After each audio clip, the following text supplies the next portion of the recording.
Please subscribe my YouTube channel and press bell icon to get regularly notification by NK sir.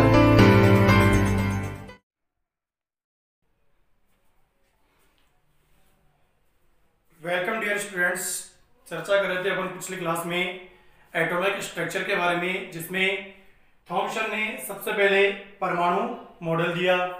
उसके बाद में Rutherford ने स्वर्ण पत्र प्रयोग किया और अपना रदरफोर्ड मॉडल परमाणु के संदर्भ में पेश किया। उसके बाद में नील्स और बोर ने रदरफोर्ड की मॉडल में रही कुछ कमियों को दूर करते हुए नील्स और बोर ने अपना परमाणु मॉडल प्रेजेंट किया। उसके बाद में जो सोमरफील्ड थे उन्होंने भी थोड़ा सा नील्स बोर के मॉडल की कमी को दूर किया। अब देखिए, इनके बारे में अपन पढ़ चुके हैं, तो इन पर आधारित कुछ क्वेश्चंस हैं, उन क्वेश्चंस की अपन चर्चा करते हैं, फिर अपन अपने अगले टॉपिक की ओर चलेंगे। तो इसमें देखिए, पहला क्वेश्चन अपने पास, एक परमाणु में 9 इलेक्ट्रॉन तथा 10 न्यूट्रॉन है, उसकी द्रव्यमान संख्या क्या होगी? एक परमाणु में 9 इलेक्ट्रॉन तथा 10 न्यूट्रॉन है, उसकी द्रव्यमान संख्या क्या होगी? द्रव्यमान संख्या क्या होती है? द्रव्यमान संख्या होती है द्रव्यमान संख्या के बारे में आपको बताया था। द्रव्यमान संख्या बराबर प्रोटॉनों की संख्या प्लस न्यूट्रॉनों की संख्या, प्रोटॉनों की संख्या प्लस न्यूट्रॉनों की संख्या।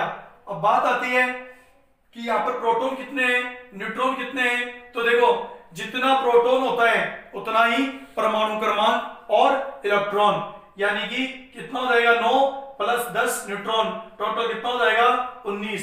तो यहां पर द्रव्यमान संख्या क्या होगी? 19। अगले क्वेश्चन को देखते हैं। 88 इसका परमाणु क्रमांक है और 226 इसका क्या है? द्रव्यमान संख्या है, मास नंबर है। और ये कौन सा तत्व है? यह है रेडियम। रेडियम का जो परमाणु क्रमांक है वो है 88 और इसका जो द्रव्यमान संख्या है वो कितना है? 226।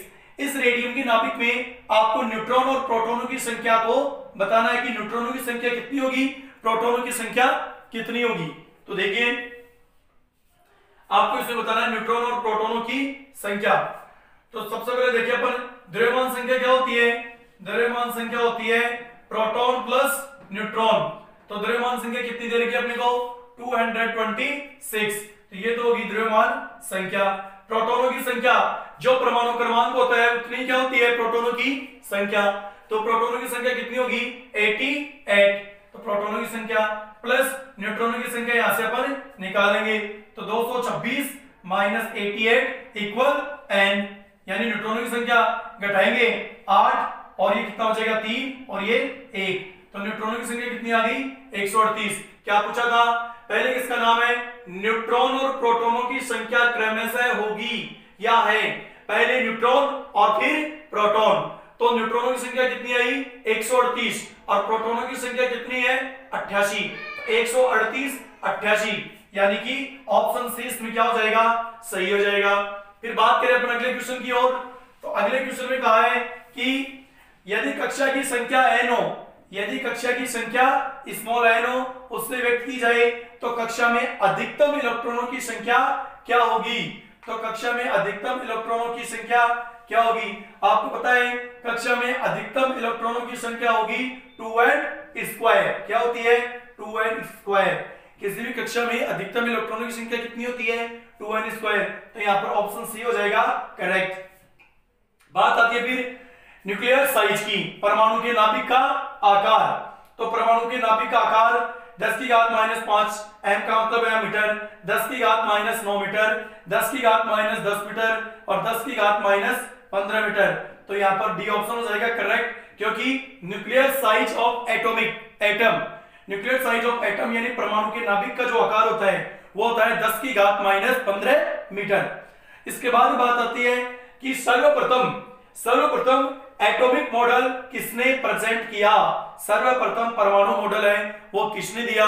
तो इस क्रम में देखो, आपको पता है ऑप्शन दे रखे आपको। जे का मतलब जेम्स चैडविक, जे थॉमसन को टॉमसन भी कहते हैं, और रदरफोर्ड नील्स बोर। तो रदरफोर्ड नील्स बोर ये तो जे थॉमसन के बाद में आई। तो यहां पर क्रमशः अपन देखें तो सर्वप्रथम जो एटॉमिक मॉडल प्रेजेंट किया था वो थे सर जे थॉमसन। तो यहां पर ऑप्शन हो जाएगा बी करेक्ट, कि सर्वप्रथम परमाणु मॉडल किसने दिया? जे थॉमसन ने। इसके बाद में है इलेक्ट्रॉन नाभिक के चारों ओर स्थायी वृत्ताकार कक्षा में चक्कर लगाते हैं। इलेक्ट्रॉन नाभिक के चारों ओर स्थायी वृत्ताकार कक्षा में चक्कर लगाते हैं, ये किसने बताया था? तो देखो गोल्डस्टीन, आइंस्टीन, इनका तो कोई जिक्र ही नहीं है।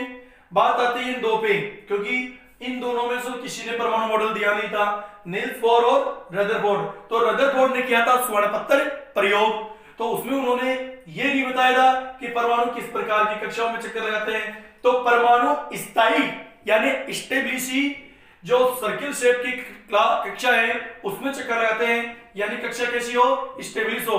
ये किसने बताया था? ये बताए थे किसने? नील्स बोर ने। तो नील्स बोर इसमें हो जाएगा करेक्ट आंसर। इसके बाद में आता है प्लम पुडिंग, जो एक प्रकार की मिठाई होती है, बीज वाली मिठाई जिसमें बीज पाए जाते हैं, और इसी को अपने इंडियन लैंग्वेज में बोले अपन तरबूज मॉडल। तो ये किसने दिया था? तरबूज मॉडल दिया था। प्लम पुडिंग, तरबूज मॉडल या जे थॉमसन मॉडल एक ही मॉडल के नाम है।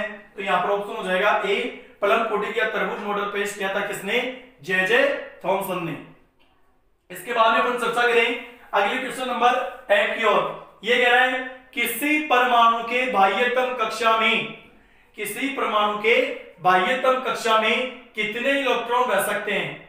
किसी परमाणु के बाह्यतम कक्षा में कितने इलेक्ट्रॉन रह सकते हैं? तो परमाणु को स्टेबिलिटी प्राप्त करने के लिए, स्थायित्व प्राप्त करने के लिए उसकी बाहरी कक्षा में जो इलेक्ट्रॉनों की नीडेड होती है, आवश्यकता होती है, वो कितनी होती है? 8 इलेक्ट्रॉनों की। 8 इलेक्ट्रॉन बाहरी कक्षा में आते ही परमाणु क्या हो जाता है? स्थायी हो जाता है। तो यहाँ पर ऑप्शन हो जाएगा 8 और ये करेक्ट आंसर हो जाएगा बी। बाद में आता है कि तरबूज जो वाटरमेलन है, वाटरमेलन के बीज को थॉमसन ने क्या माना? जो थॉमसन ने प्लम पुडिंग या तरबूज मॉडल पेश किया उसमें उन्होंने क्या बताया था? उसमें उन्होंने बताया था कि इस प्रकार से यदि कोई तरबूज है और उस तरबूज में इस प्रकार से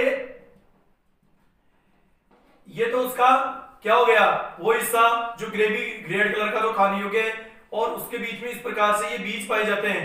तो इस खाने वाले भाग को जो रेड कलर का होता है, जो इसकी गुदा होती है, उसको तो उन्होंने क्या माना था? क्या माना था?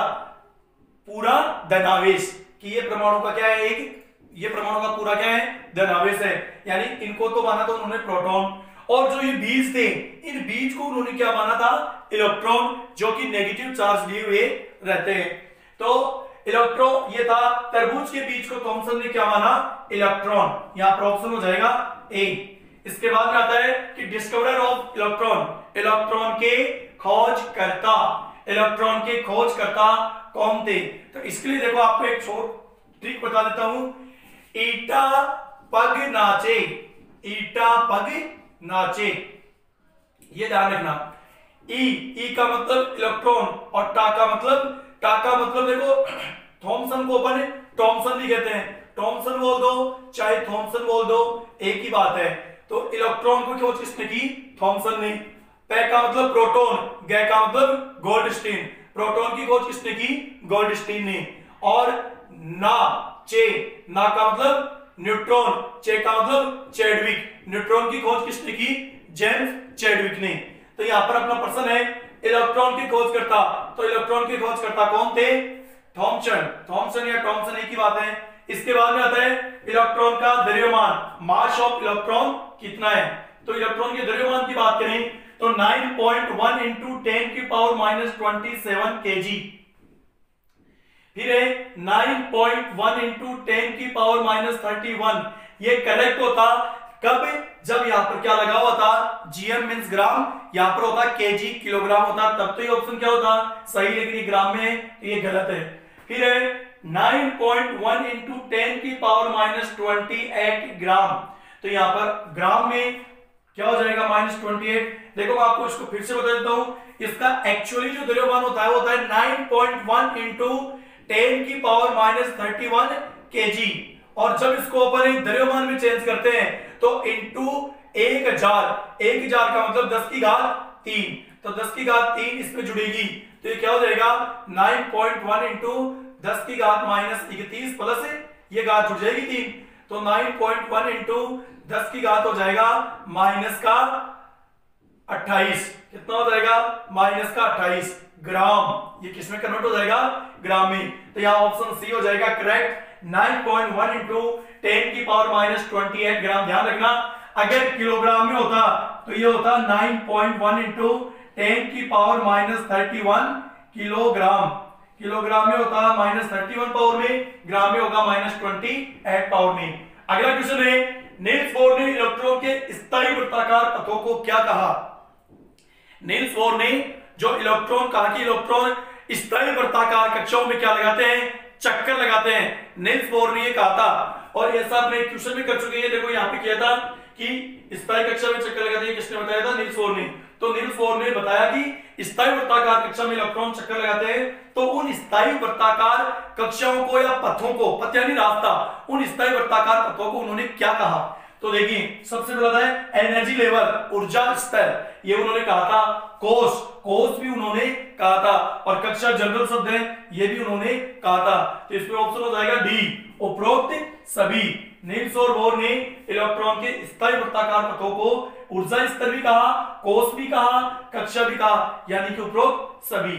इसके बाद में क्वेश्चन है किस परमाणु के नाभिक में, किस परमाणु के नाभिक में न्यूट्रॉन अब्सेंट होता है। किस परमाणु के नाभिक में न्यूट्रॉन अब्सेंट होता है, अनुपस्थित होता है।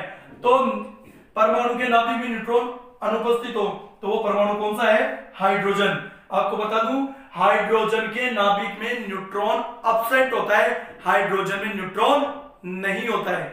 तो ये कुछ क्वेश्चन थे जो कि आपके काम के थे और कंप्यूटर एग्जाम के लिहाज से रेलवे, एनटीपीसी और फर्स्ट ग्रेड में भी बहुत इनसे क्वेश्चन पूछे जाते हैं। और अपना जो मेन फोकस रीट एग्जाम में भी इससे टॉपिक से काफी क्वेश्चन बनते हैं। अब अपन चर्चा करते हैं अपने इसमें अगले टॉपिक की ओर। अगला टॉपिक होगा वो होगा इलेक्ट्रॉनिक विन्यास। इलेक्ट्रॉनिक विन्यास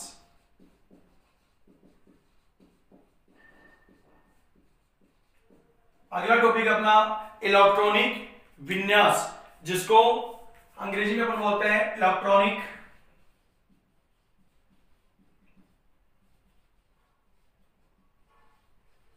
कॉन्फ़िगरेशन। इलेक्ट्रॉनिक कॉन्फ़िगरेशन, इलेक्ट्रॉनिक विन्यास। अब देखिए इलेक्ट्रॉनिक विन्यास किस प्रकार से कक्षकों में इलेक्ट्रॉन को भरा जाता है।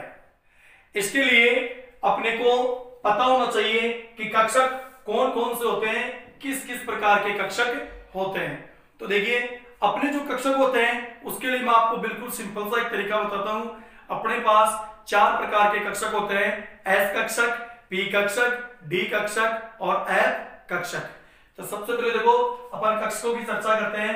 तो अपने पास कक्षक देखो कौन कौन से होते हैं कक्षक। तो अपने पास कक्षक होते हैं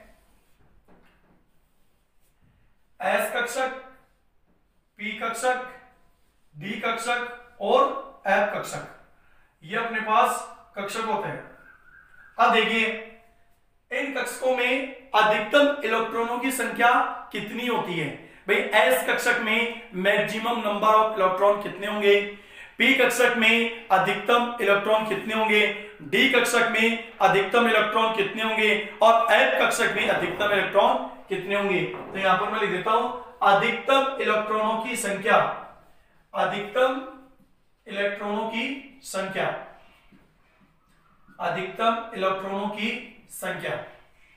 तो देखिए यहां पर इस सारणी को आपको ध्यान में रखना है, याद रखना है कि कौन से कक्षक में मैक्सिमम नंबर ऑफ इलेक्ट्रॉन्स कितने होंगे। तो मैं आपको बता दूं एस कक्षक में अधिकतम इलेक्ट्रॉनों की संख्या होती है 2 और अब इनमें 4 जोड़ते जाइए। तो पी कक्षक में अधिकतम इलेक्ट्रॉनों की संख्या होगी 6। इस प्रकार डी कक्षक में अधिकतम इलेक्ट्रॉनों की संख्या होगी 10 और एफ कक्षक में अधिकतम इलेक्ट्रॉनों की संख्या होगी 14। एक सबसे इंपॉर्टेंट बात आपको इसमें यह ध्यान रखना है, इनका क्रम संख्या, कि इनकी क्रम संख्या ये ध्यान में रखना है, ये बहुत इंपॉर्टेंट है। क्रम संख्या ध्यान में रखना। तो क्रम संख्या इसकी 1 2 3 4, ये क्रम संख्या नॉर्मली क्रम संख्या नहीं कि 1 2 3 4 पहला एस कक्षक इसलिए 1 नंबर दे दिया 2, ऐसे नहीं है। यहां पर ये जो क्रम संख्या है इसके अकॉर्डिंग ही इन कक्षकों की स्टार्टिंग होती है। अब वो कैसे होती है ये मैं आपको आगे बताऊंगा। तो देखिए फिलहाल आपको ये सारणी ध्यान में रखनी है, क्रम संख्या 1 2 3 4 एसपीडीएफ और अधिकतम इलेक्ट्रॉनिक संख्या 2 6 10 14। ये आपको ध्यान में रखना है कि किस कक्षक में अधिकतम इलेक्ट्रॉन कितने आएंगे, यह आपको ध्यान में रखना है। और देखिए अब अपन बात करते हैं, यहां पर मैं लिख देता हूं इस क्रम के अनुसार, इस क्रम के अनुसार, ये जो क्रम है ना, इस क्रम संख्या के अनुसार ही, इस क्रम संख्या के अनुसार ही क्या होगा, इस क्रम, ये जो क्रम संख्या है इस क्रम संख्या के अनुसार ही इनकी एस पी डी एफ की स्टार्टिंग होगी यानी शुरुआत होगी, स्टार्टिंग यानी शुरुआत होगी। तो ये आपको ध्यान में रखना है कि जो 1 2 3 4 है यानी S1 P2 D3 F4 इसके अनुसार ही इन कक्षकों की संख्या होगी वो स्टार्ट होगी। अब देखो आगे अपन बढ़ते हैं कि किस प्रकार से इनको अपन समायोजित कर सकते हैं। तो देखिए नॉर्मली हमने ये पढ़ा है कि 1s1 2s2 या फिर 2p6 3s2 3p6 इस प्रकार को हमने बहुत रट्टा मार करके या रट करके इनको याद करने की कोशिश की है। तो ये जो तरीका है इसमें भूल होने के साथ साथ त्रुटि और गलती होने की संभावना भी बनी रहती है। आज मैं आपको बिल्कुल इजी वे में बताऊंगा कि किस प्रकार इलेक्ट्रॉनों को भरा जाता है। उससे पहले अपने को पढ़ना पड़ेगा अफबाऊ नियम। अफबाऊ नियम क्या है देखिए,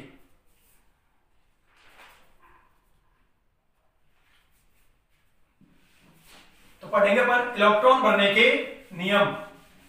इलेक्ट्रॉन भरने के नियम कौन कौन से हैं? इलेक्ट्रॉन भरने के नियम में हम सबसे पहले पढ़ेंगे अफबाऊ नियम। अफबाऊ नियम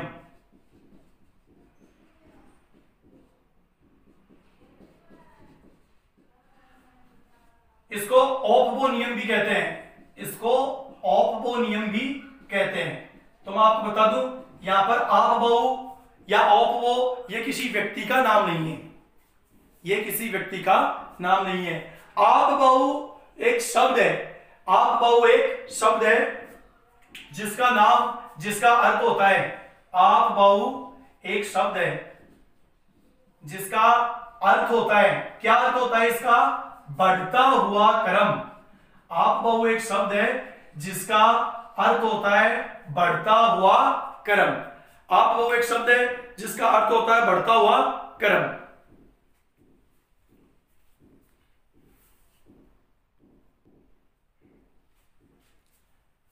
तो अफबाऊ का अर्थ हो गया बढ़ता हुआ क्रम। अब देखिए क्या बताया इस नियम ने, इस नियम के अनुसार कक्षकों की ऊर्जा का बढ़ते हुए क्रम में इलेक्ट्रॉन भरे जाते हैं।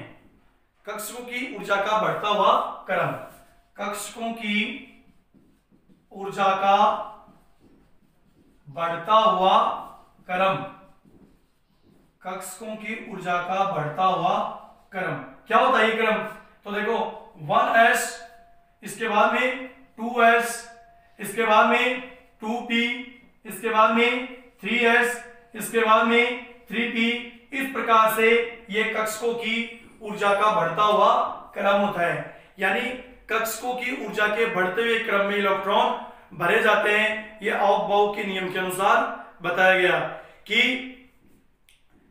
सबसे पहले जिस कक्षक की ऊर्जा अधिक होगी, सबसे पहले जिस कक्षक की ऊर्जा अधिक होगी उसमें इलेक्ट्रॉन बाद में भरे जाएंगे, और सबसे पहले किसमें भरे जाएंगे?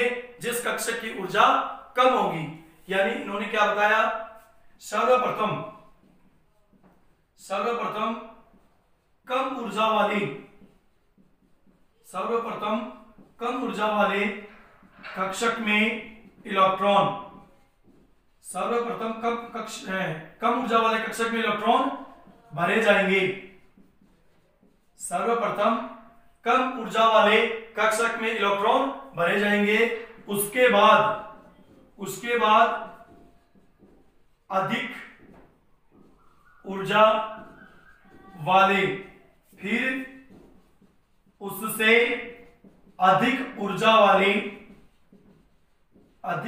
वाले कक्षक में इलेक्ट्रॉन भरे जाएंगे। ध्यान दीजिएगा इस पे क्या ऑफ नियम के अनुसार क्या बताया गया कि सबसे पहले कम ऊर्जा वाले कक्षक में इलेक्ट्रॉन भरे जाएंगे और उसके बाद अधिक ऊर्जा वाले और फिर उससे अधिक ऊर्जा वाले कक्षक में इलेक्ट्रॉन भरे जाएंगे। तो ये ऑफ नियम के अनुसार बताया गया। फिर इसके बाद में ये इनका ऊर्जा के अनुसार बढ़ता हुआ क्रम हो गया। 1s इसका क्या होता है, एनर्जी लेवल होता है वो सबसे कम होता है, 2s का उससे ज्यादा होता है, 2p का उससे ज्यादा होता है, 3s का उससे ज्यादा होता है, 3p का जो एनर्जी लेवल है ऊर्जा स्तर वो उससे अधिक होता है। इस प्रकार से एनर्जी लेवल के इंक्रीजिंग ऑर्डर बढ़ते हुए क्रम में इलेक्ट्रॉनों को भरा जाएगा। इसके बाद में जो मेन जो नियम है वो है हुंड का अधिकतम बहुलकता का नियम।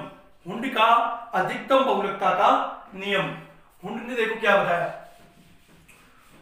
हुंड का अधिकतम बहुलकता का नियम पढ़ेंगे। इसके बाद में उससे काफी कुछ इलेक्ट्रॉन भरने की जो तस्वीर है वो क्लियर हो जाएगी।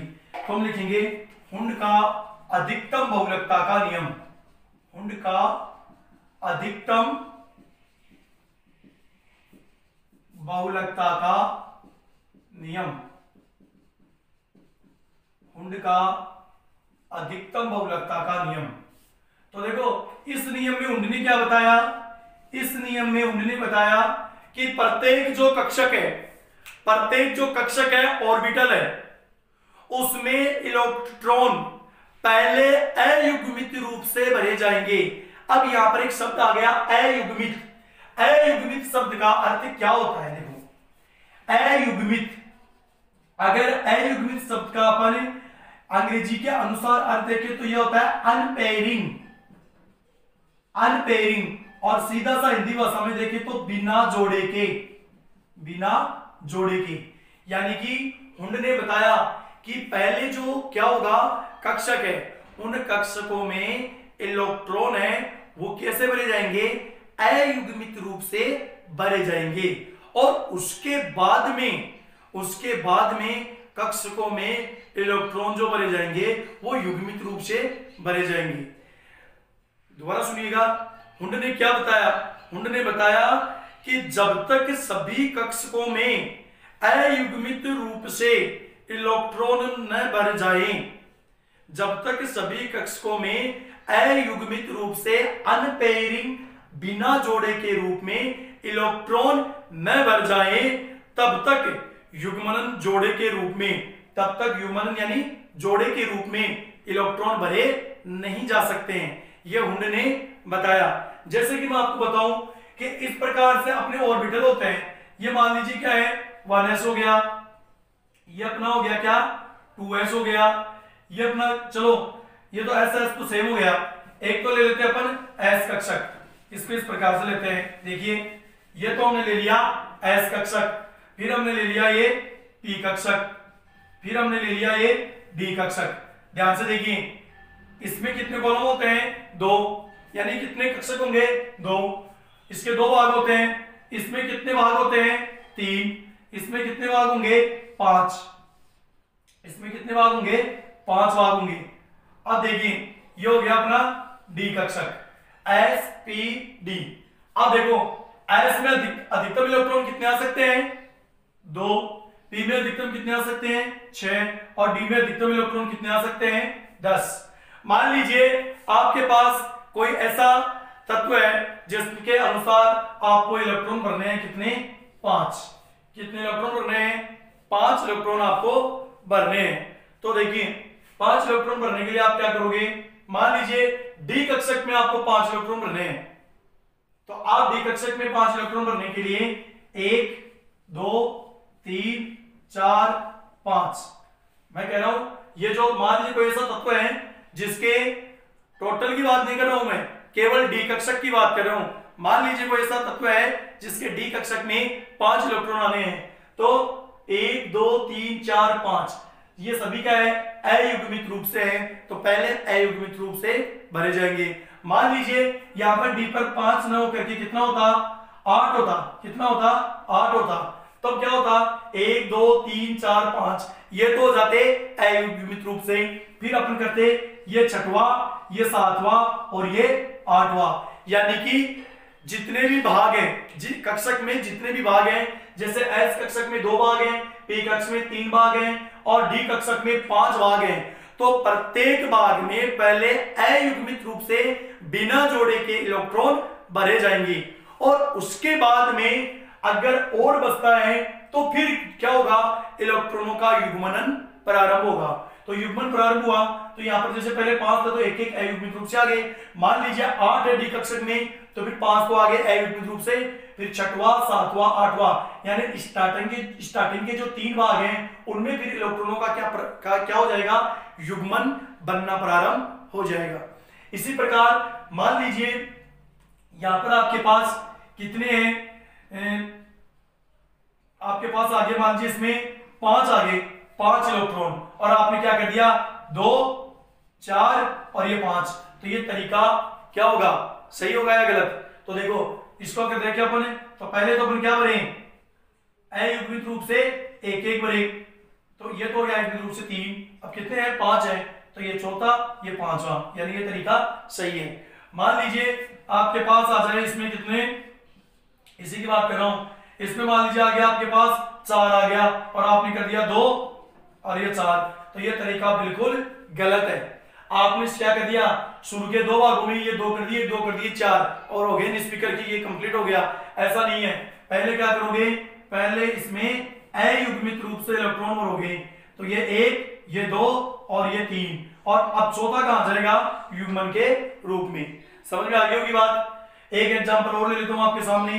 मान लीजिए ये अपना पी कक्षक है और पी कक्षक में आपके पास इलेक्ट्रॉन आगे, मान लीजिए जैसे 7 आगे, कितने आगे 7, तो पहले तो करो आप अयुग्मित रूप से, सॉरी 7 तो आ ही नहीं सकती, इसमें अधिकतम इलेक्ट्रॉनों की संख्या कितनी होती है, 6 होती है, इसमें अधिकतम इलेक्ट्रॉनों की संख्या 6 होती है। मान लीजिए आपके पास आगे कितने 5 आगे, कितने आगे 5 आ गए, तो 1 2 3 फिर ये चौथा और ये 5वां, इस प्रकार से इसमें इलेक्ट्रॉन भरे जा सकते हैं। तो देखिए हुंड ने क्या बताया, हुंड का जो अधिकतम बहुलकता का नियम है वो यही दर्शाता है कि सबसे पहले कक्षकों के जो भाग है उनमें इलेक्ट्रॉन अयुग्मित रूप से भरें और उसके बाद में अगर इलेक्ट्रॉन और बचते हैं तो फिर वापस से पहले भाग में आकर के इलेक्ट्रॉनों का युग्मन प्रारंभ होगा, जोड़े के रूप में इलेक्ट्रॉन आना स्टार्ट होगा। ऐसा नहीं कि हम स्टार्टिंग में क्या कर दें, जैसे मान लीजिए डी कक्षक था, अब डी कक्षक में कितने भाग होते हैं, 5 भाग होते हैं, 1 2 3 4, ये 5 भाग हो गए, और आपके पास मान लीजिए कितने आ गए, 8 इलेक्ट्रॉन आपके पास डी कक्षक के लिए, और आपने कर दिया 2 4 6 और ये 8, ये तरीका बिल्कुल गलत है। तो आपको क्या करना होगा, आपको इस तरह से भरना होगा, इसमें 1 2 3 4, तो ये हो गया, तो इसमें क्या करोगे 8 है, तो पहले तो अयुग्मित 1 2 3 4 5 और फिर 6 7 8, यानी पहले प्रत्येक कक्षक में क्या होगा, पहले जितने भी कक्षक के भाग हैं उनमें आप एक एक इलेक्ट्रॉन अयुग्मित रूप से भरें, और फिर भी यदि इलेक्ट्रॉन बचता है तो फिर वापस से पहले भाग में आकर के उसका क्या बना दो, इस प्रकार से इलेक्ट्रॉन का जोड़ा बना करके भर देंगे। तो यह था हुंड का अधिकतम बहुलकता का नियम। इसके बाद में देखो इलेक्ट्रॉन भरने के लिए और भी नियम आए, जैसे पाउली का अपवर्जन नियम और N+L का नियम। इसके अलावा देखो पाउली का अपवर्जन नियम और N+L का नियम, ये दोनों लगभग वैसे सिमिलर ही थे, फिर भी देखो आपको बताएं। तो इसके बाद में देखो आता है पाउली का अपवर्जन नियम, पाउली का अपवर्जन नियम, पाउली का अपवर्जन नियम, और इसके अलावा N+L का नियम, n प्लस एल का नियम। तो देखो पाउली का अपवर्जन नियम और n प्लस एल का नियम ये लगभग सिमिलर से हैं। n प्लस एल का नियम क्वांटम संख्या पे आधारित था, क्वांटम संख्या पे आधारित था। और क्या कहा n प्लस एल के नियम में कि क्वांटम संख्या का मान जहां कम होगा वहां इलेक्ट्रॉन पहले भरे जाएंगे और क्वांटम संख्या का मान जहां ज्यादा होगा वहां इलेक्ट्रॉन बाद में भरे जाएंगे। यानी कि क्या बताया, देखो क्या बताया, क्वांटम संख्या का मान, क्वांटम संख्या का मान जहां कम होगा, क्वांटम संख्या का मान जहां कम होगा वहां इलेक्ट्रॉन पहले भरे जाएंगे, वहां इलेक्ट्रॉन पहले भरे जाएंगे। और क्वांटम संख्या का मान, और क्वांटम संख्या का मान जहां अधिक होगा, क्वांटम संख्या का मान जहां अधिक होगा वहां इलेक्ट्रॉन बाद में भरे जाएंगे, वहां इलेक्ट्रॉन बाद में भरे जाएंगे। तो देखो n प्लस एल का नियम क्या कहता है, यार n प्लस एल का नियम किस पर आधारित है, क्वांटम संख्या पर आधारित है। क्या बताया कि क्वांटम संख्या का मान जहां कम होगा, क्वांटम संख्या का मान जहां पे कम होगा वहां पर इलेक्ट्रॉन पहले भरे जाएंगे और क्वांटम संख्या का मान जहां अधिक होगा वहां इलेक्ट्रॉन बाद में भरे जाएंगे। आपको मैं बता दूं ये क्वांटम संख्या का मान कम होना और क्वांटम संख्या का मान अधिक होना एक तरह से ये एनर्जी लेवल को ही रिप्रेजेंट करते हैं, यानी कि एक तरह से ये ऊर्जा स्तर को ही शो करते हैं। यानी शुरू में जो बताया था आप बहु ने उसी के अनुसार है कि क्वांटम संख्या का मान कम होने का मतलब है ऊर्जा स्तर कम होना, कि जहां पर जिस कक्षक का ऊर्जा स्तर कम होगा वहां इलेक्ट्रॉन ओबो में ही तो बताया गया था ओबो नियम में कि जहां जिस कक्षक का ऊर्जा स्तर कम होगा वहां इलेक्ट्रॉन पहले भरे जाएंगे और जिस कक्षक का ऊर्जा स्तर ज्यादा होगा, अधिक होगा, वहां इलेक्ट्रॉन बाद में भरे जाएंगे। तो इस प्रकार से ये क्वांटम संख्या के आधार पे था। इसके बाद में देखो सबसे जो इंपॉर्टेंट है वो आता है अर्धपूरित एवं पूर्ण पूरित कक्षकों के स्थायित्व का नियम। अर्धपूरित एवं पूर्ण पूरित कक्षकों के स्थायित्व का नियम, ये देखो ये बहुत इंपॉर्टेंट है। ये अपवाद स्वरूप जो क्वेश्चंस होते हैं उनमें काम में आता है।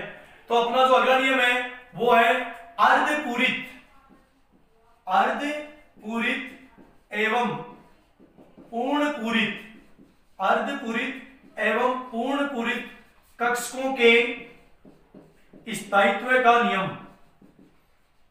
अर्धपूरित एवं पूर्ण पूरित कक्षकों के स्थायित्व का नियम, ये देखिए बहुत ही इंपॉर्टेंट है। ये अपवाद स्वरूप जो क्वेश्चन होते हैं उसमें इनका बहुत यूज होता है। अर्धपूरित एवं पूर्ण पूरित कक्षकों के स्थायित्व का नियम। अब ये आपको मैं समझाता हूं कि किस प्रकार से होता है। तो देखो दो समभ्रस ऊर्जा स्तर, समभ्रस मतलब समान ऊर्जा वाले, समभ्रस मतलब समान ऊर्जा वाले दो समान ऊर्जा स्तर के कक्षकों में वह कक्षक अधिक स्थायी होगा जिस कक्षक का अंतिम कॉलम, जिस कक्षक के अंतिम कॉलम में अर्धपूरित या पूर्ण पूरित इलेक्ट्रॉन उपस्थित होंगे, या जिस कक्षक का अंतिम कॉलम अर्धपूरित या पूर्ण पूरित होगा। यानी कि क्या है ये दो समान ऊर्जा स्तर के क्या होंगे, कक्षक होंगे। दो समान ऊर्जा स्तर के कक्षक होंगे और उनमें वह कक्षक अधिक स्थायी होगा जिसके अंतिम कॉलम में अर्धपूरित या पूर्ण पूरित स्थिति होगी। तो देखो क्या क्या कह रहा है ये, इसके लिए देखते हैं अपन। तो ये कह रहा है कि दो समान ऊर्जा वाले, दो समान ऊर्जा वाले कक्षकों में, दो समान ऊर्जा वाले कक्षकों में वह कक्षक अधिक स्थायी होगा, दो समान ऊर्जा वाले कक्षकों में वह कक्षक अधिक स्थायी होगा। ध्यान से सुनिएगा, दोनों दो समान ऊर्जा वाले कक्षक है, दोनों कक्षक है, उनका एनर्जी लेवल क्या है, समान है। तो दो समान ऊर्जा वाले कक्षकों में वह कक्षक अधिक स्थायी होगा। ध्यान दीजिए, मैं यहां पर कक्षक बोल रहा हूं, कक्षा नहीं बोल रहा हूं। कक्षा ऊर्जा स्तर कोस एक बात है, कक्षक यहां पर मैं बात कर रहा हूं ऑर्बिटल की, यहां पे मैं बात कर रहा हूं ऑर्बिटल कक्षक की। तो दो समान ऊर्जा वाले कक्षकों में वह कक्षक अधिक स्थायी होगा। कौन सा कक्षक अधिक स्थायी होगा? जिस कक्षक का अंतिम कॉलम, जिस कक्षक का अंतिम कॉलम या भाग अर्धपूरित या पूर्ण पूरित हो, अर्धपूरित या पूर्ण पूरित हो। ध्यान से समझिएगा इसको कि दो समान ऊर्जा वाले कक्षकों में वह कक्षक अधिक स्थायी होगा जिस कक्षक का जो अंतिम कॉलम है या अंतिम भाग है वो कैसा हो, अर्धपूरित हो या पूर्ण पूरित हो। ऊर्जा क्या होगी? दोनों कक्षकों की समान होगी, लेकिन समान ऊर्जा होते हुए भी वह कक्षक अधिक स्थायी होगा जिसका अंतिम भाग अर्धपूरित या पूर्ण पूरित होगा इलेक्ट्रॉनों से। कैसे? देखिए, जैसे मैं बात करूं, जैसे आपको पता है P और ये P दो ले लेता हूं मैं, तो P में अधिकतम इलेक्ट्रॉन कितने आते हैं? 6, और इसका आप क्या होगा? 3। तो ये तो क्या हो गया? अर्धपूरित। P3 तो क्या हो गया? अर्धपूरित। कैसे भाई? P में अधिकतम इलेक्ट्रॉन कितने आते हैं? 6 आते हैं, और 6 का आधा क्या होता है? 3।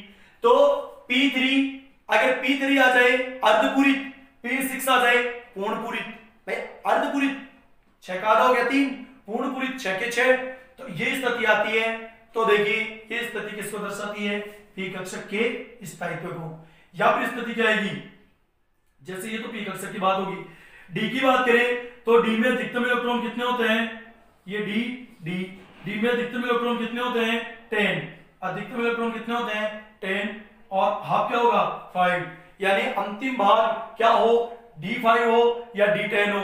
D5 है तो ये दर्शाएगा अर्धपूरित को, और D10 है तो ये दर्शाएगा पूर्णपूरित को, और क्या बताएगा? उसकी स्टेबिलिटी को दर्शाएगा, स्थायित्व को शो करेगा। बात करें अपन F की, तो F में अधिकतम जो इलेक्ट्रॉन है वो कितने आते हैं? 14। F में अधिकतम इलेक्ट्रॉन कितने आते हैं? 14 आते हैं। तो F में अधिकतम इलेक्ट्रॉन 14, और हाफ कितने हो जाएंगे?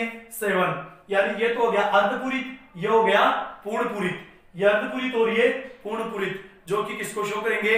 स्थायित्व को शो करेंगे, यानी स्टेबिलिटी को प्रदर्शित करेंगे। इसके बाद में दोस्तों आती है, ये तो थी कहानी अपने नियमों की कि किस नियम के आधार पर क्या क्या बताया गया और किस प्रकार इलेक्ट्रॉनों को अपन भर सकते हैं। ये कहानी थी क्या? कुछ नियमों की, जिनके ऑफ-बाउ नियम ने बताया।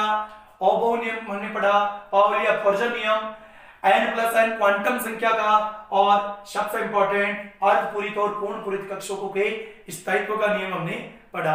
अब बात आती है इलेक्ट्रॉन भरेंगे कैसे, इलेक्ट्रॉन विन्यास लिखेंगे कैसे। इलेक्ट्रॉनिक विन्यास, किसी भी तत्व का इलेक्ट्रॉनिक विन्यास लिखने के लिए अपने को किस किस प्रकार से कैसे क्या करना है, इसकी चर्चा आगे करेंगे। तो देखिए, चर्चा करते हैं अपन इलेक्ट्रॉनिक विन्यास कैसे निकाला जाता है। तो देखिए,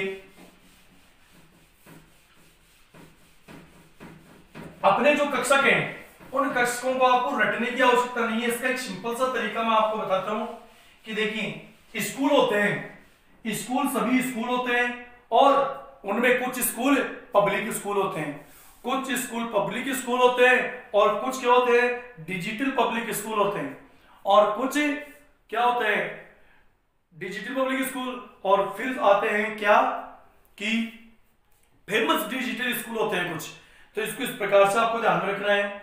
मैं बताता हूं आपको, देखो कैसे। तो देखिए, आपको ध्यान रखना है, स्कूल स्कूल, स्कूल, स्कूल। इसके बाद में आपको लिखना है पब्लिक स्कूल, पब्लिक स्कूल। ध्यान दीजिए, स्कूल, स्कूल, उसके बाद में आपको लिखना है पब्लिक स्कूल, पब्लिक स्कूल। दो बार लिखना है। देखो स्कूल कितनी बार लिखा? दो बार। स्कूल, स्कूल, एस का मतलब स्कूल, स्कूल दो बार लिखा। अब एक एक्स्ट्रा कर देंगे, स्कूल से पहले पब्लिक और कर देंगे। Public school, public school, P को छोटा लिखना है, पब्लिक स्कूल, पब्लिक स्कूल। उसके बाद में देखिए, अब मैं लिख रहा हूं डिजिटल,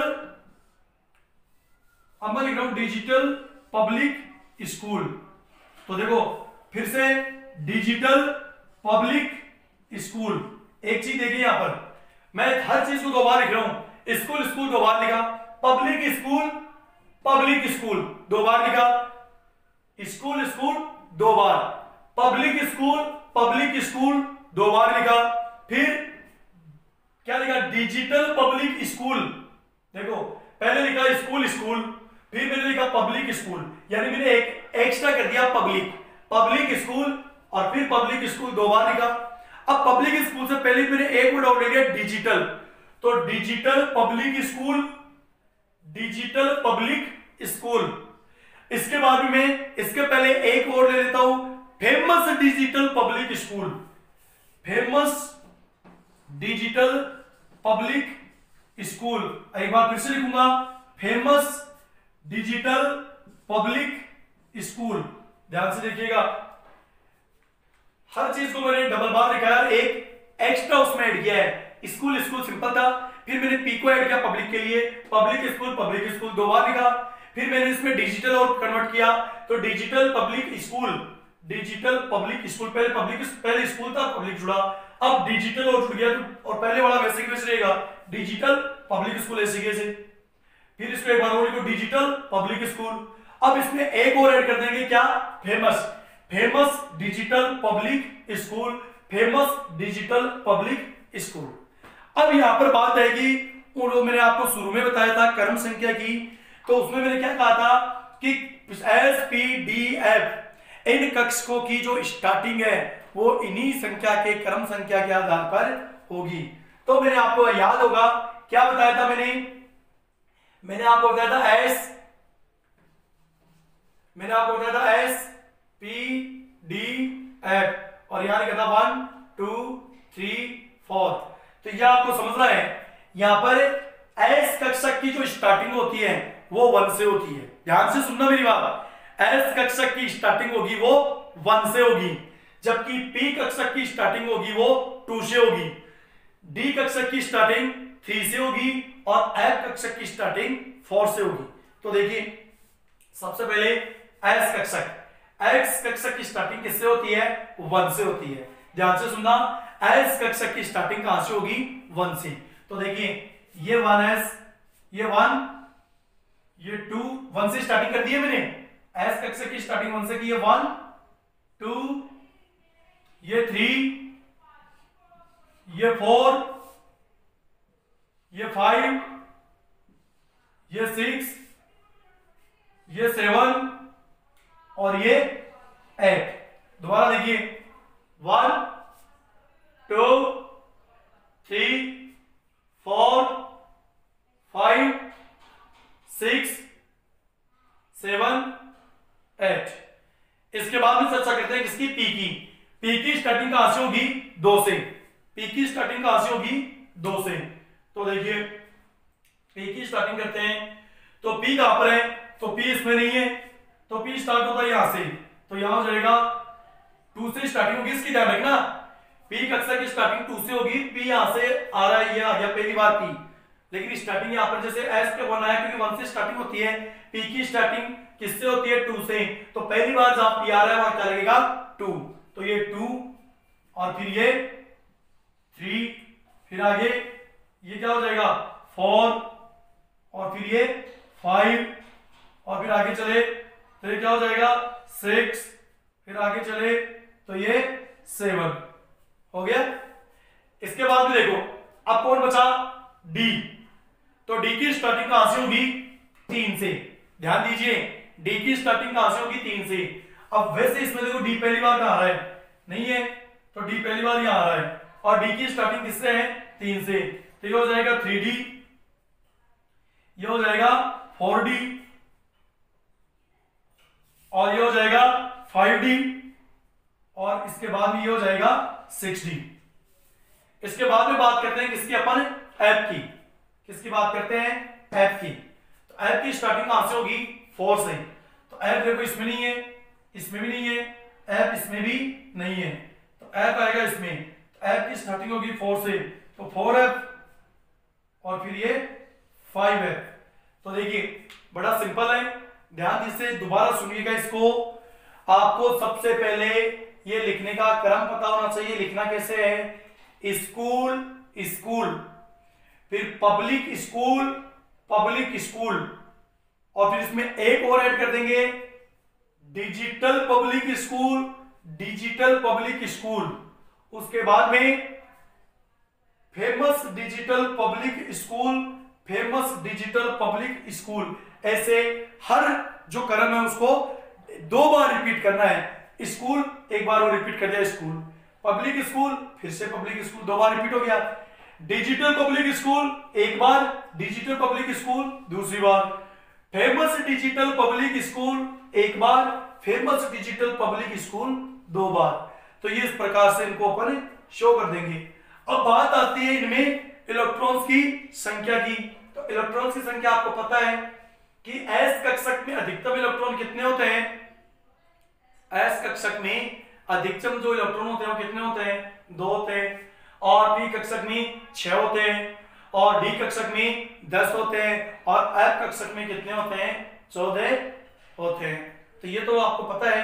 एस कक्षक में अधिकतम इलेक्ट्रॉन कितने होंगे, एस कक्षक में अधिकतम इलेक्ट्रॉन होंगे 2, पी कक्षक में अधिकतम इलेक्ट्रॉन होंगे 6, डी कक्षक में अधिकतम इलेक्ट्रॉन होंगे 10, और एफ कक्षक में अधिकतम इलेक्ट्रॉन होंगे कितने 14। तो ये हो जाएगा जैसे 1s2 2s2 2p6 3s2, ये तो नॉर्मल बात है, आप कर लोगे।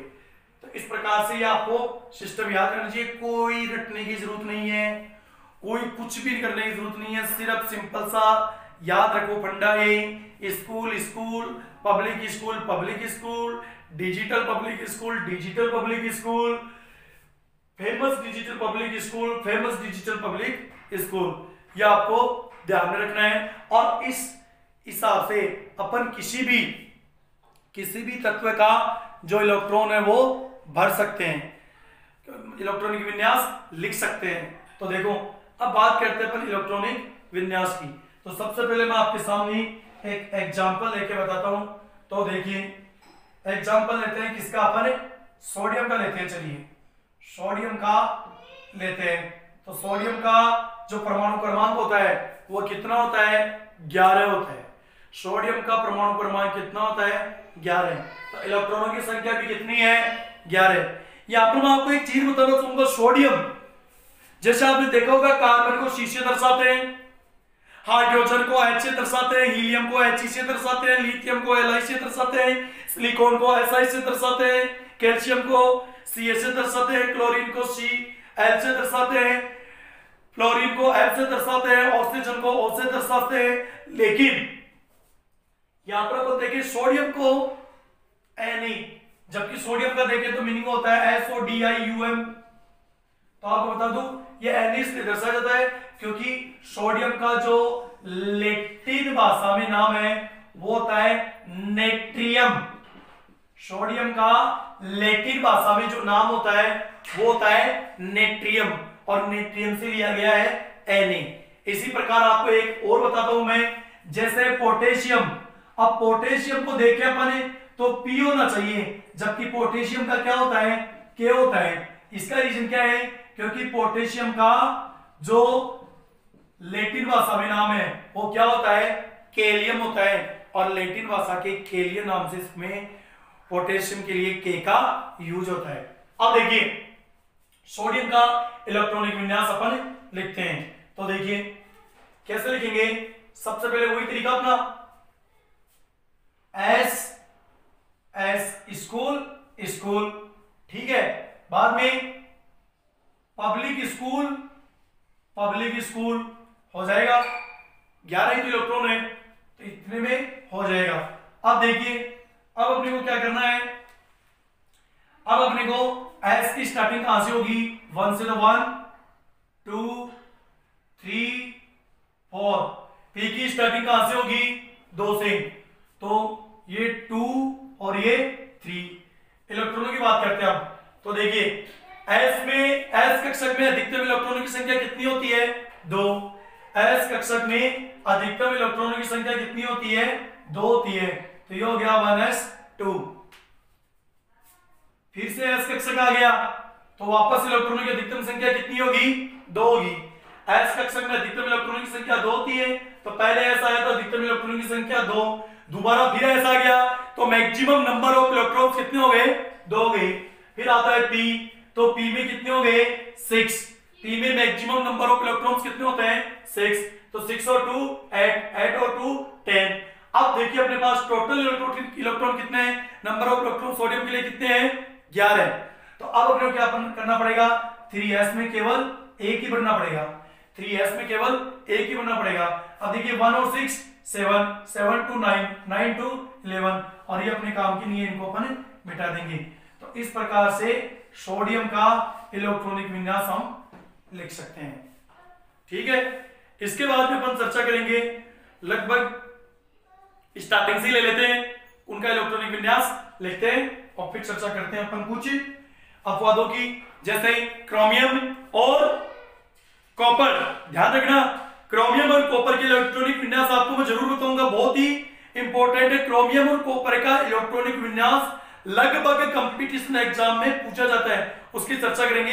लेकिन पहले जो नॉर्मल अपने आवर्त सारणी के अनुसार स्टार्टिंग से जो तत्व हैं उनकी अपन चर्चा कर लेते हैं।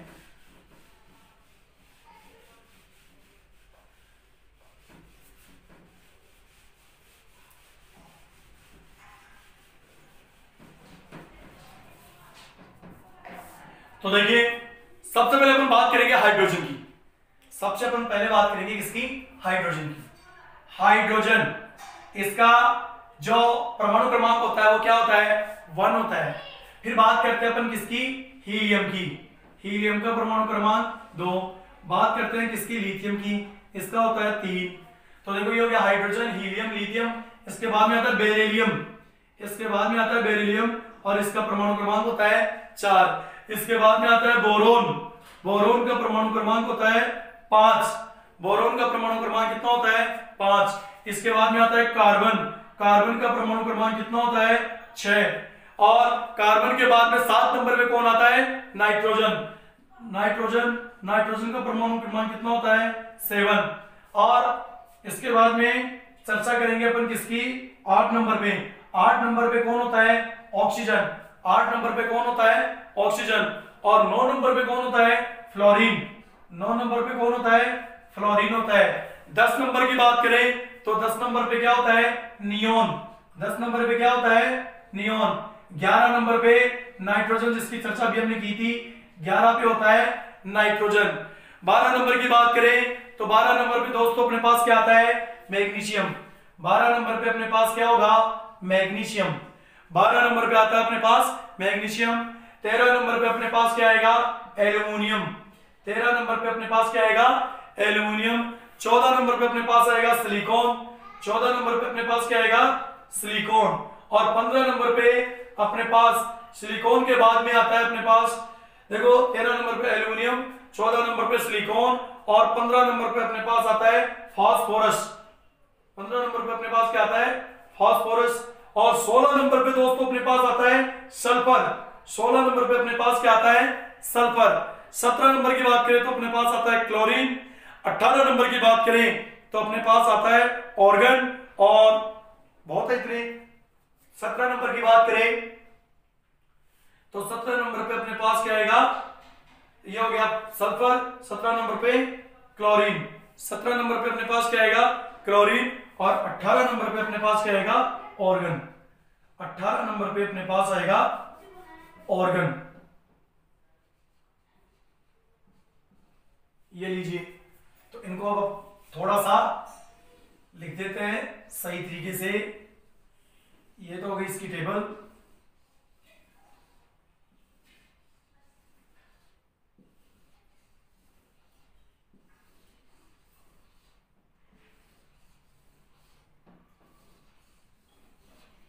तो देखिए सबसे पहले तरीका वही लिखने का, क्या लिखेंगे,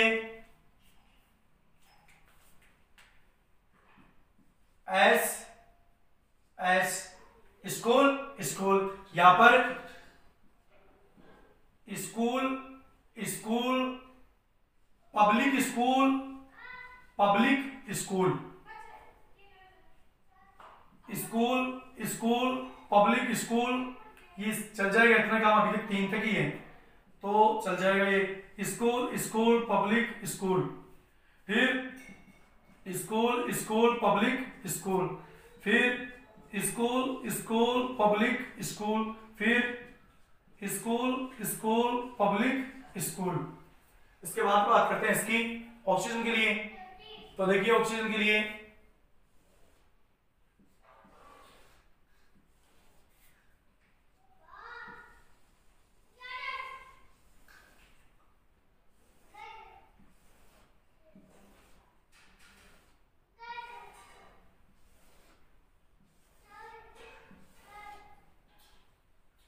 चलिए पहले लिख देते हैं इनको।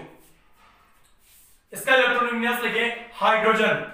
हाइड्रोजन में जो नंबर ऑफ इलेक्ट्रॉन है वो कितने हैं, 1, परमाणु क्रमांक 1 है तो इलेक्ट्रॉनिक संख्या 1, तो क्या हो जाएगा S1, क्या हो जाएगा S1। और इससे पहले देखो क्या लगाते हैं, इसकी स्टार्टिंग राशि होती है 1 से, 1s 2s, तो ये क्या हो जाएगा 1s1, यहीं पे खत्म हो जाएगा, इसकी आवश्यकता ही नहीं पड़ेगी। फिर देखो ये 1s और ये 2s, तो 1s s में अधिकतम कितने आते हैं 2, तो ये 1s2 हो गया, तो इसकी आवश्यकता ही नहीं पड़ेगी। तो इसका हो गया 1s1, इसका हो गया 1s2। फिर है लिथियम का कितना 3, तो ये 1s ये 2s, तो इसमें तो आ गया 1s2, तो 2 इलेक्ट्रॉन तो हो गए इसमें। अगले में क्या आएंगे 2s1 हो गए, 2 और 1 3, 2 और 1 कितने हो गए 3, इनकी आवश्यकता नहीं पड़ेगी। फिर बात करते हैं 1s 2s, तो 1s2 2s2, 2 और 2 4, तो अब इनकी आवश्यकता नहीं पड़ेगी। फिर देखो 5, तो ये 1s ये 2s और ये 3p, ये 1s ये 2s और ये 3p, तो देखिए 1s में कितने आएंगे 2, 2s में भी 2, तो 2 और 2 4 इलेक्ट्रॉन कंप्लीट हो गए। तो p में कितना इलेक्ट्रॉन आएगा 1, इसकी आवश्यकता नहीं पड़ेगी। तो बोरोन का जो इलेक्ट्रॉनिक विन्यास है वो कितना हो गया 1s2 2s2 3p1। बात करते हैं इसकी, तो 1s ये 1s 2s सॉरी ये आएगा 2p, p कक्षा की स्टार्टिंग कहां से होती है 2 से होती है सॉरी, तो ये आएगा 2p, 1s ये 2s ये 2p। अब देखिए 6 है तो ये 2 कितने हो गए 4, और इसमें कितने आ जाएंगे 4, तो इसमें आ जाएंगे 2, तो कितना हो जाएगा 6। तो इस प्रकार 1s2 2s2 2p2 हो जाएगा।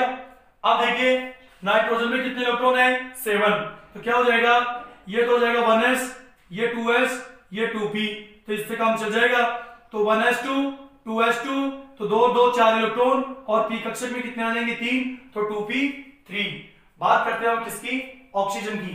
ऑक्सीजन में देखें तो देखिए ऑक्सीजन की बात करें अपन, तो ऑक्सीजन का अपन देखें तो स्कूल पब्लिक स्कूल, और अब इनके पहले अपन लगा दें एस कक्षक की स्टार्टिंग 1 से, तो 1 2, पी कक्षक की स्टार्ट ये जाएगा 3, पी कक्षक की स्टार्टिंग 2 से। अब देखिए 1s2 2s2, एस कक्षक में अधिकतम इलेक्ट्रॉनों की संख्या 2, तो 2 और 2 4।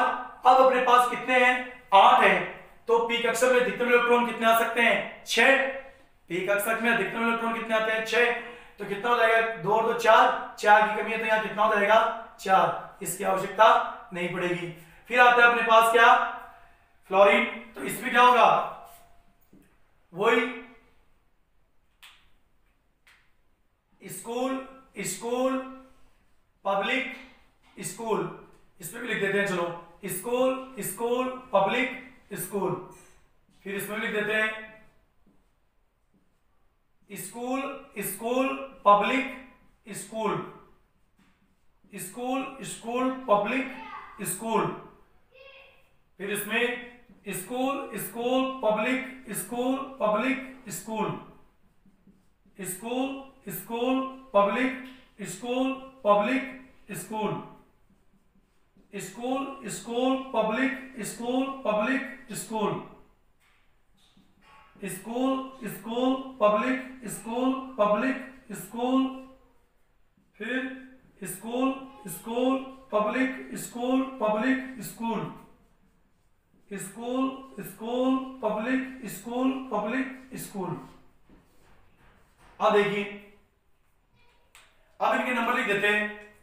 तो देखिए सबसे पहले एस कक्षक की जो स्टार्टिंग है वो कहां से होगी? 1 से। तो 1s, 2s, 3s, पी की स्टार्टिंग होगी 2 से। तो अब पहले इसमें देख लेते हैं। तो 9 इलेक्ट्रॉन कितने हैं? 9। तो क्या हो जाएगा? एस कक्षक में 2, फिर एस आ गया 2, 2, 2, 4। इसमें कितने आते हैं? पी में 6। अपने को तो कितने हो जाएंगे? 10 हो जाएंगे। तो यहाँ पर 6 ने फिलअप करके अपन कितने कर दे? 5। तो 2, 2, 4 और 5 9। तो ये हो जाएगा 9 इलेक्ट्रॉन। बात करते हैं 10 की। तो इसमें भी देखें तो एस कक्षक की स्टार्टिंग 1 से, तो 1s, ये 2s, ये 3s, ये 2p। तो क्या हो जाएगा? 1s2, 2s2, 2 और 2 4, 4 और इसमें कितने कर दे? पूरे 6। कितने हो गए? 10। इसकी आवश्यकता नहीं होगी। अब ये 1s, 2s, 3s और ये 2p। अब देखिए 11 है। तो 1s2, 2s2, 2 और 2 4, 4 और 6 10। और s में कितना आ जाएगा फिर? भाई 2 और 2 4, 4 से 10। तो s पे आ जाएगा फिर 1। कितने हो गए? 11। फिर यहाँ पर 1s, 2s, 3s और ये हो जाएगा 2p। तो 1s2, 2s2, 2p6, 6 2 8, 8 2 10, 12 चाहिए। तो इसमें भी 2 आ जाएंगे। एस में 2 आते हैं, 2 और 6, 8 2 10 और 2 12। फिर एल्युमिनियम की बात करें तो देखो ये 1s, ये 2s, ये 3s और ये 4s। और p की स्टार्टिंग होती है 2 से, तो ये 2p और ये 3p। अब ये हो जाएगा 1s2, 2s2, 2p6, 3s2। Add करो 2 2 4, 4 6 10, 10 और 2 12 है। तो p में कितना आएगा? 1। तो ये आएगा नहीं। तो कितना हो जाएगा? 13। अब देखिए 14 है।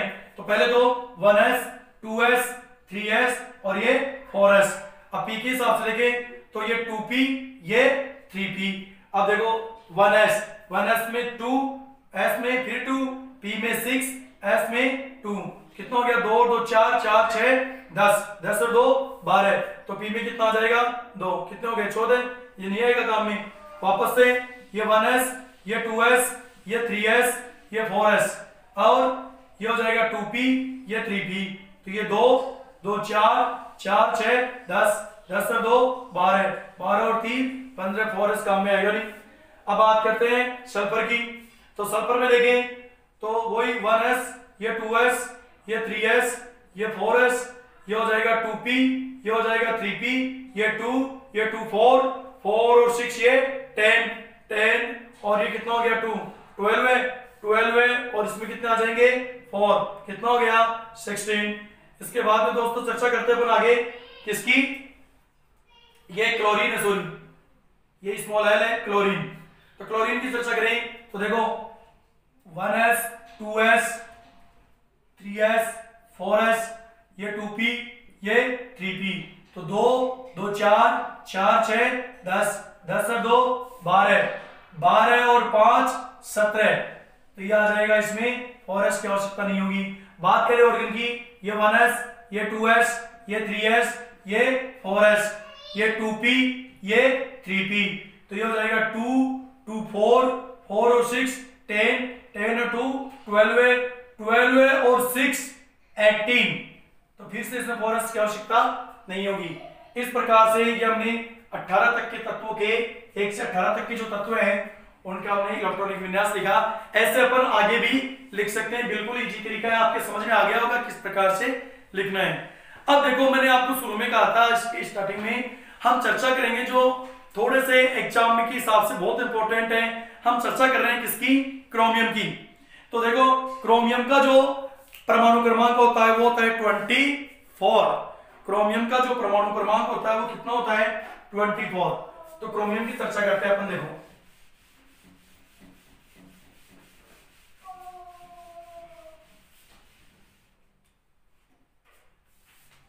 क्रोमियम, तो क्रोमियम का जो परमाणु क्रमांक होता है वो कितना होता है 24। इसमें अपन लिखें तो सबसे पहले S, school school, public school public school, ठीक है। फिर डिजिटल, इसको मिटा ही देते हैं चलो। तो देखिए school school, public school public school, फिर ये डिजिटल पब्लिक स्कूल, चल जाएगा इतने से काम। अब देखिए एस की स्टार्टिंग होती है 1 से, तो 1s 2s 3s 4s और ये 5s। पी की स्टार्टिंग होती है 2 से, 2p 3p और ये 4p। डी की स्टार्टिंग होती है, देखो एस की स्टार्टिंग होती है 1 से, पी की स्टार्टिंग होती है 2 से, डी की स्टार्टिंग होगी 3 से। तो डी पहली बार कहा रहा है यहां, तो क्या हो जाएगा ये 3d। अब देखिए 24 है, तो बात करें अपन, तो देखिए एस में अधिकतम इलेक्ट्रॉन 2, तो 2 2 4, 4 और 6 10, पी में आते हैं अधिकतम 6 10, फिर ऐसा आ गया तो 2 12, एस में अधिकतम 2 तो 12 हो गए, 2 और 2 4 6 10 और 2 12, 12 और 6 18, 18 और 2 20, 20 और इसमें ले ले कितने 4 24, यानी कि देखिए 3 की आवश्यकता नहीं होगी। अब देखिए तो एक तरह से अपन जो नॉर्मली अपना तरीका है उसके अकॉर्डिंग तो ये हो गया भाई 1s2 2 और 2 4 4 6 10 10 और 2 12 6 18 2 20 और 4 24। अपने नॉर्मल में भी देखें तो ये हो गया। लेकिन इसमें ध्यान से देखिए, अगर अपन ध्यान से देखें तो लास्ट वाले दोनों कक्षकों को देखिए आप, 4s को और 3d को, 4s को और 3d को, इनमें स्थायित्व नहीं है। स्थायित्व अपन बना सकते हैं कैसे, देखो मान लीजिए ये जो s कक्षक है, ये जो s कक्षक है ये अपना एक इलेक्ट्रॉन 3d कक्षक को दे दे, यानी जो 4s कक्षक है ये अपना एक इलेक्ट्रॉन किसको दे दे 3d कक्षक को दे दे, तो स्थिति क्या होगी। तो देखो स्थिति क्या होगी, तो स्थिति इस प्रकार से हो जाएगी, जैसे ही ये s इसको देगा तो यहां पर स्थिति क्या होगी, यहां पर स्थिति होगी 4, ये तो हो गया 4s कक्षक और ये हो गया अपना 3d कक्षक, ये तो हो गया 4s कक्षक और ये हो गया 3d कक्षक। तो यहां पर एक इलेक्ट्रॉन इसको देगा तो इसके पास तो कितना रह जाएगा 1, और इसके पास 1 आ जाएगा तो इसके पास कितना हो जाएगा 5। ध्यान दीजिए ये अपना एक इलेक्ट्रॉन देगा तो इसके पास 2 से 1 रह जाएगा, और ये ग्रहण करेगा तो इसके पास 4 से 5 हो जाएगा। अब यहां पर देखें तो मैंने क्या कहा था, एक नियम बताया था आपको, कौन सा, अर्धपूरित और पूर्णपूरित, अर्धपूरित और पूर्णपूरित, अर्धपूरित और पूर्णपूरित कक्षकों के स्थायित्व का नियम, अर्धपूरित और पूर्णपूरित कक्षकों के स्थायित्व का नियम, ये मैंने आपको बताया था।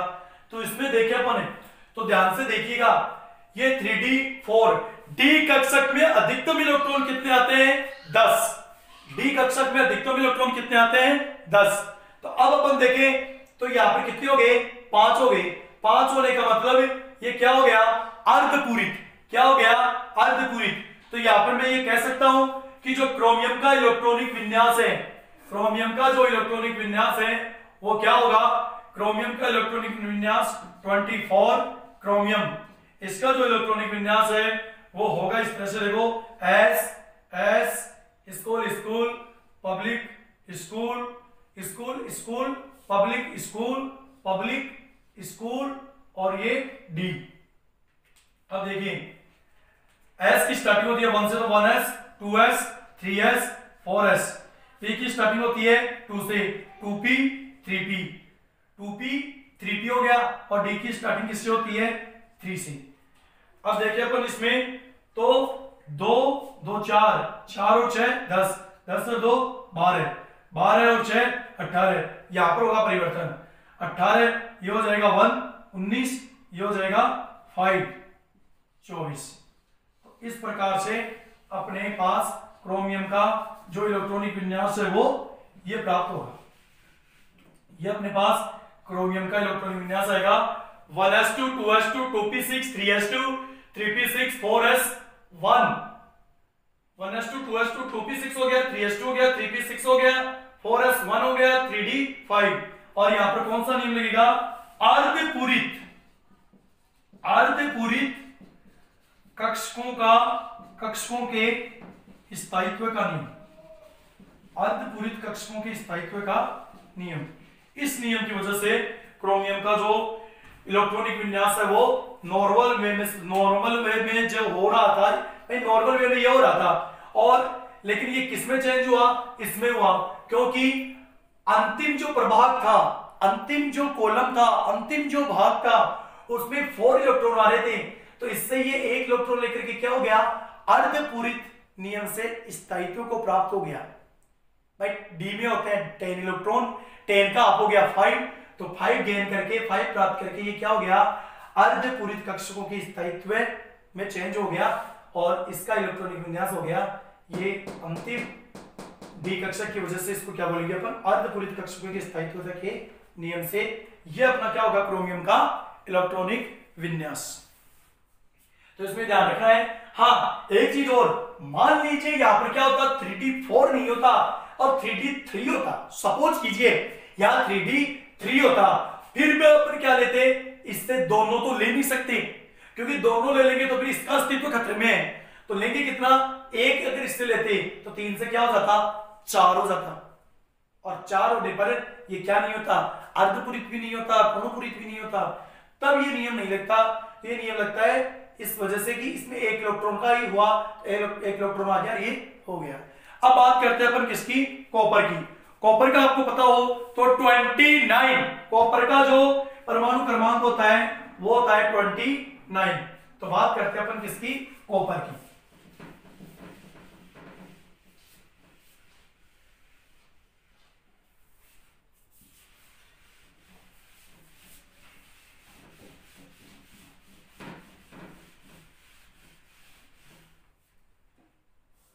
बात करें कॉपर की तो कॉपर का जो परमाणु क्रमांक होता है वो कितना होता है 29।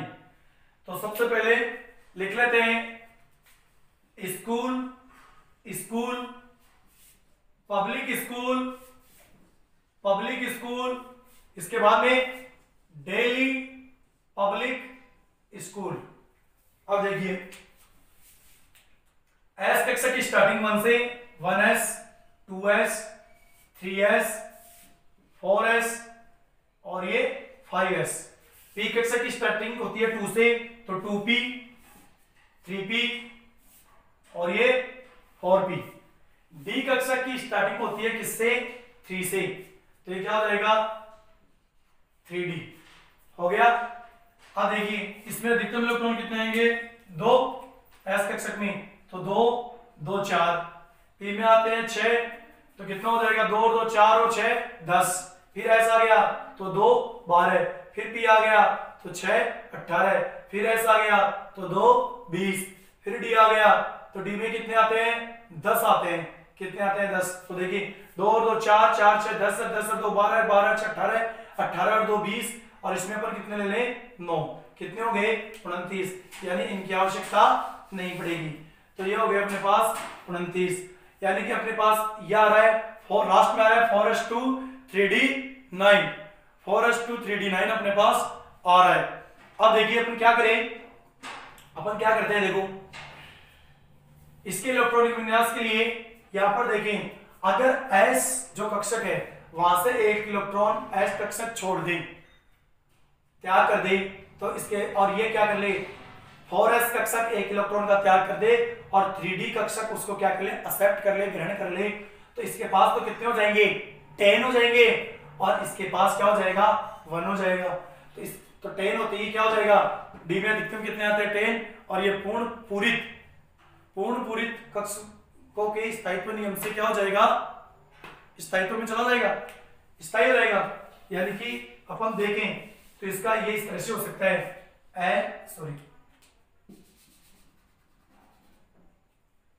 इसका इस तरह से हो सकता है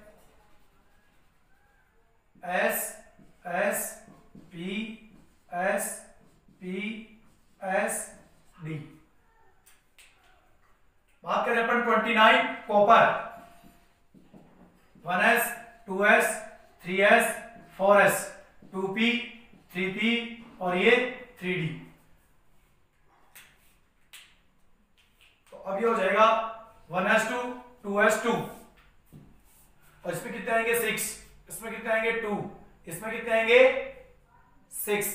तो 2 और 2 4 6 10 और 2 12 6 18। ठीक है, और यहां पे ले लेता हूं मैं 1 और यहां पे कर देता हूं 10 19 और 10 29। तो यहां पे क्या हो गया, देखो ये देखिए 3d 10। तो यहां पे कौन सा नियम लग गया, यहां पे लग गया नियम पूर्ण कक्षकों का स्थायित्व का नियम, पूर्ण कक्षकों का स्थायित्व का नियम। तो इस प्रकार कंपटीशन एग्जाम में कॉपर का और क्रोमियम का इलेक्ट्रॉनिक विन्यास प्राय पूछा जाता है। तो आज के बाद में मेरे हिसाब से आपकी कोई परेशानी नहीं होगी, आराम से आप कॉपर का क्रोमियम का इलेक्ट्रॉनिक विन्यास निकाल सकते हो। तो यहाँ पे वहां पे पहले वाले में क्रोमियम में क्या था, वो 3d5 हुआ था, तो अर्धपूरित कक्षकों का स्थायित्व का नियम लगा था। यहाँ पे हो जाएगा पूर्ण ही लिखा गया, पूर्ण पूरित कक्षकों का स्थायित्व का नियम लग गया, 3d10 हो गया, और इसका एक देने से कोई फर्क नहीं पड़ा और उसका पूर्ण पूरित हो गया। इस प्रकार से अपन किसी का भी इलेक्ट्रॉनिक विन्यास ज्ञात कर सकते हैं। तो ये था इलेक्ट्रॉनिक विन्यास, इलेक्ट्रॉनिक कॉन्फ़िगरेशन। तो ये था इलेक्ट्रॉनिक विन्यास। इसके बाद में दोस्तों चर्चा करेंगे अपन नेक्स्ट क्लास में अगले टॉपिक की। हाँ, एक चीज और, राइट साइड में रेड कलर का जो सब्सक्राइब बटन है उसको प्रेस कीजिए, बेल आइकन को प्रेस कीजिए, जिससे आने वाले अगले वीडियो का आपको नोटिफिकेशन सबसे पहले मिल सके। और शेयर कीजिए, कमेंट कीजिए, लाइक कीजिए। धन्यवाद, मिलते हैं आपसे अगली कक्षा में। Thank you.